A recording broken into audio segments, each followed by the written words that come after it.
we can go for Murtuza Nuruddin. Okay. Thank you, Thank sir. you, sir. Thank you, sir.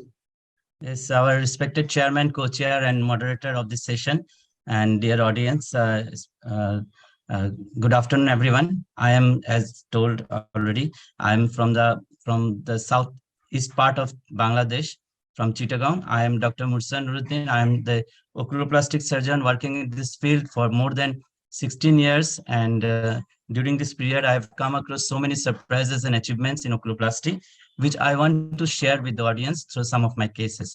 As we know, orbit is the Pandora's box, and so there are so many surprises because various pathological process that involves various structure in the orbit and adnexal region, which may lead to a variety of lesions. So let's start with the cases. This is my first case. It's a 6-year-old girl presented with huge proptosis in her right eye. And on CT scan, we found a huge cystic lesion involving the entire orbit. We excised the lesion, drained the fluid, and then we did histopathology. It came out as pilocystic astrocytoma without any brain tissue. It was a big surprise as diagnosis. So we reported this as a case report in a reputed journal. Then another case is a 7-year-old girl with expanding mass in the supraremedial to right globe. And it was palpable non-tender swelling with mild proptosis. There was also extracorneous homogeneous soft tissue.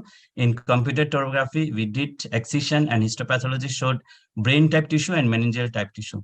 And there was also glial cells in the brain tissue, and it was actually ectopic brain tissue in the orbit, which was also a big surprise for us.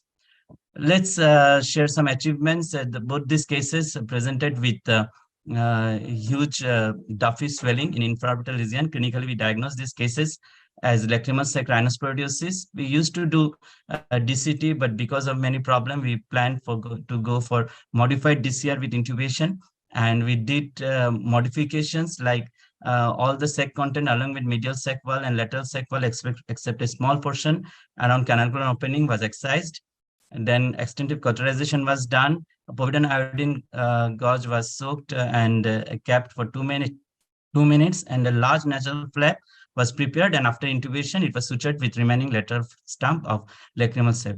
We have done a good number of cases of lacrimal sac rhinosporidiosis in these cases, and so we reported all these cases as original article in a reputed journal Orbit in 2014. Then this is a case of 35 years old lady presented with gradual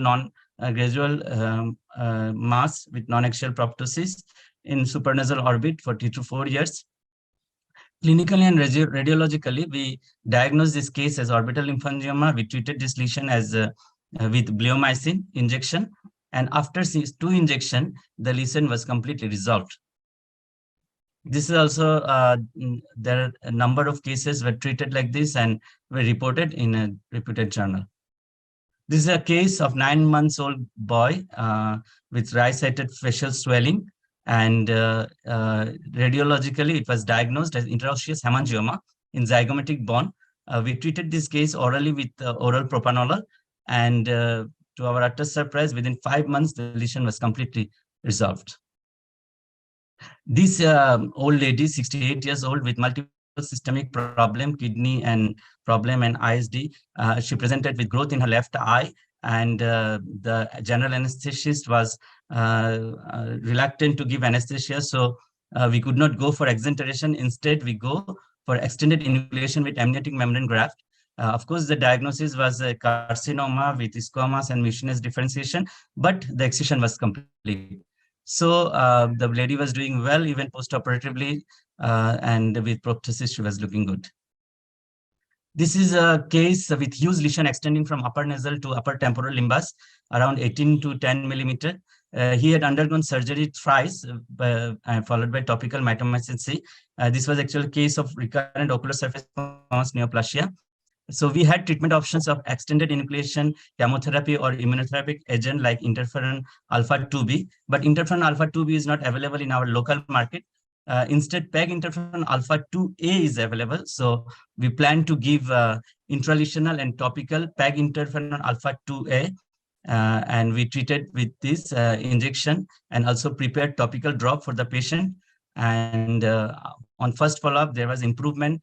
On second follow-up, there was also more improvement. Instant we give some more intravaginal injection, the drop was continued. After 12 weeks, the lesion was completely gone. And after 6 months of complete resolution, there was no sign of lesion and there was no recurrence also. This was also published as a case report in a journal. These two cases, they presented with sebaceous gland carcinoma with orbital extension. So usually go for exenteration in such cases, but both the patient had good visual acuity 6/9 and they were not ready for exenteration. So we were in dilemma what to do with whether to go for excision or exenteration. Finally, we did wide excision with reconstruction and reconstruction with mucous membrane graft, and luckily there was no recurrence in 6 months. Patients are still doing well and under our observation. This is a case of extensive dog bite injury. The boy was presented in our emergency department. There was a avulsion of the complete avulsion of the skin and lacrimal system. We repaired the lacrimal system and we did the reconstruction by rotational graft. And finally, this is the facial appearance that we could just the best that we could give to the boy. So pathological process in orbit and its agnosial area are full of surprises, and achievements through thoughtful management are also manifold. Thank you very much for your patient sharing. This is our beautiful Chittagong. Most of you must have visited here. Those who are not visited, I invite you to come here and enjoy the beauty. Thank you very much for your patient sharing. Excellent presentation. Now